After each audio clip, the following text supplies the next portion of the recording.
Hi everyone, we're back again. Gonna Get Shots has just asked us to upload a podcast further to some tweets about Companies House today. Obviously the last few days have been a bit difficult because it's been quite quiet. That's not a surprise, but obviously to us fans, I don't know why I'm looking at you, obviously to us fans, it's been really difficult. Lots of people have been asking in inbox what's going on. It feels like it's so close, so I can see why everybody's frustrated, but honestly it isn't unusual that they haven't decided to disclose, particularly given how the funds are, anything until it's all kind of sealed. But today Ross had very excitedly told me that there was some update on Companies House, and it's to do with Bandar bin Moghren. Such a good name. Such a good name, loads of Bandar about it already. And he was appointed director on NC UK Limited. So I think lots of people have also been tweeting that the actual document from Companies House. And it's basically what we think it's the company who PIF are planning to use to purchase NUFC. And also there's a bit of chat about the date being the 9th of April. Yeah. So what do you want to tell us about the document? So before anyone gets too excited and thinks we've got something wrong, we're going to call it NC UK rather than NC Investment Limited because it's just so much easier. You all know which company we're talking about. It doesn't make any difference. The way that this deal will actually work in terms of transfer of funds is quite difficult to say. I would expect it will work the same as large-scale lottery payments, and they'll do it by what we call SWIFT, where large-scale accounts, they will put what's called an IBAN number and do it in various currencies, because it looks like Bandar bin Moghren is the director of the Gulf International Bank, which was originally set up in Qatar. It's now, how was it, like 97% plus owned by PIF, and also backed by all the states. So we're expecting that when PIF comes to transfer the money to pay for the club, they will use the Gulf International Bank, which is presumably pretty reputable. Great website. The way it will work is they have to be able to pay in whatever the currency is in Saudi Arabia, because I don't know. Probably should know that. Cans.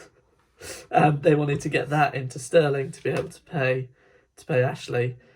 They've got various what they call pledges, which are effectively the ways that banks do money, with Deutsche Bank, Manhattan Chase, who are two of the world's largest banks, but also they've got a UK subsidiary that they'll use to transfer money from the Saudi currency into the UK. That should take 3 to 4 days normally for a large SWIFT payment like that. It depends exactly how they're doing it. But all above board, there's no reason, nothing suspicious about it.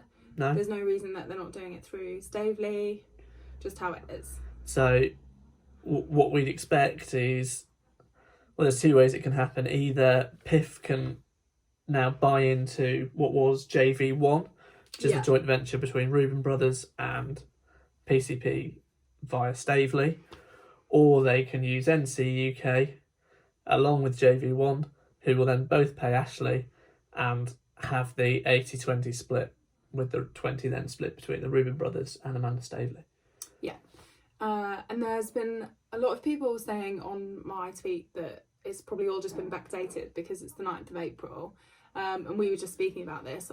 It's quite a big accusation to accuse someone of backdating a Companies House document.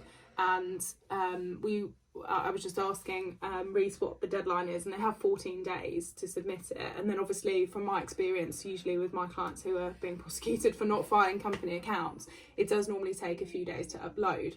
Have you got any other thoughts about the delay? Somebody was saying earlier that because of the way Companies House works and because of coronavirus, it now takes a lot longer for documents to be uploaded. That would be right if that was before the e-filing was all brought in. The date of receipt on the e-filing notice for the director qualification document, which is what it's called, to change the director details or add a new one, is dated the 28th of April. So for whatever reason it's been done today, effective the 9th of April. One thing that might suggest, and this is speculation on our part, is, well, you may well wait until Premier League checks have been carried out on a director before actually notifying Companies House they're a director, because otherwise you've gone to the Premier League, they've said no, you then have to list them as a director because they technically are one, and that will set all sorts of question marks as to why has this person been registered as a director on the 9th of April, but they've had to terminate them as a director because they failed the Premier League test. Yeah, and we think it's all positive news. Lots of people saying, well, you know, why is the Premier League, why is it all taking so long? Have they backdated it to do with the checks? But that's why we think it is, and we don't think there's anything particularly suspicious about that. It was being suggested that the Premier League checks had started on the 9th of April, so that date would coincide with that. The Premier League appears to require, and not certain on it, that if you are to be a director, you have to be on board before the Premier League checks are submitted. So he's effectively a director from the 9th of April. The paperwork just takes a while to catch up. So as of the 9th of April, Bandabin Mogren was a director of NC UK Investment Limited and also the Gulf International Bank and its UK subsidiary. Yep, that makes sense. I'm just having a look at the responses. So someone else is saying it's the other way around, went through PR test, was approved, and then it was backdated, which it just doesn't really make sense that they would do it that way. So you wouldn't backdate the document. There will have been a board resolution, and having looked at the Articles of Association for NC UK Investment Limited, in order to be a director, you have to be appointed by another one. So Yasser Al-Ramayan was the first director of NC UK Investment Limited. He appointed Vincent Cheshire, and it looks like one of those two, we can't say which, has duly appointed Bandabin Mogren to be a director also. Yeah, but it would have been lawyers that filled out all of this paperwork, and I can tell you as lawyers I feel very uncomfortable about the word backdated, and it's not something that would be done by a lawyer. It's not backdating, you're just giving an effective date of when that took place. It doesn't matter when that is. It's not dishonest to say it happened on the 9th of April because that's seemingly when it did happen. Is there anything suspicious about it? Is this just what they have to do? Is it suggesting the deal's progressing? It's all progress. It's all happening in the background. What it suggests, if you want to read anything into it, is that Bandabin Mogren has passed the Premier League checks. Yay. And what do we know about Vince Cheshire? Vincent Cheshire is... TMF Group. TMF Group effectively work as an intermediary for setting up companies in the UK. So in order to set up a company, in order to run a company, you need to have someone on the ground. So it's sort of like a combined lawyer, consultant, accountant, that firm who run your company for you. So they are probably the ones that have filled in the directors' details forms and sent them to Companies House. Yeah. And so someone also said, who's going to be responsible when this all happens for releasing the late account? No one's released, I don't even know what that means, but no one's released anything that they shouldn't have, and no one's backdated anything as far as we're concerned. Companies House aren't going to kick off about director's notification being 6 days out of time. Yeah, particularly in the current circumstances, although it is online, things do take longer, video links don't work, that kind of thing. Jason McCormack says, is that you in the picture? So you obviously haven't been watching these. Jason, hope you're here. Wetter than an otter's pocket if this goes through. Some of these, like, I don't know if they just need to be said in Geordie to make more sense. Wetter than otter's pocket? Otter's pocket. Yeah, it's a good saying. A lot of people were saying yesterday about whether the Rubin brothers announcement had breached an NDA. No. Yeah, it's a typical lawyer's announcement. It doesn't really actually say anything, but obviously because we're all up a height, then we're jumping onto it, trying to read into it. How long does the bank transfer take for this size? 2 days, 3 days? It depends how they do it. So, for example, if I was sending 25 grand for whatever reason, you do it by CHAPS payment. It's basically instant. This will probably be done by SWIFT payment, and it can take anywhere between 2 to 5 days. If you go into the weekend doesn't count. You then add on an extra day. It depends on a lot of variables, as well as how much sterling Gulf International Bank has, whether they have 300 million sterling or 80% of 300 million sterling to transfer. Yeah. So all positive news as far as we're concerned. Everything is moving slowly and quietly, but...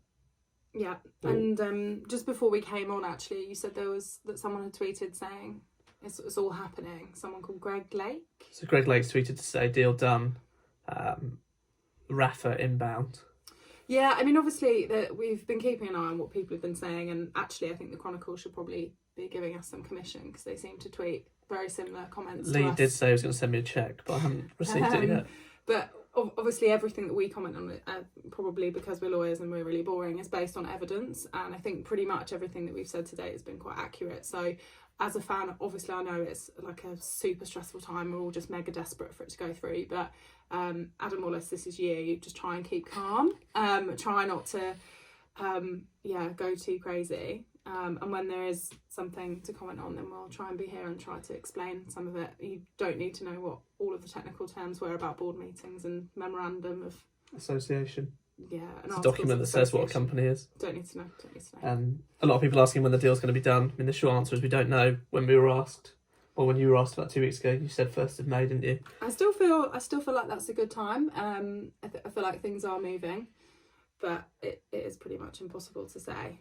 Cans in the fridge on Thursday night. Yeah, we've already got our cans in the fridge, but we had a pretty big Sunday, so because we're getting old now, we're still recovering from that. But we'll try and keep you updated if anything else comes through. And thanks for listening.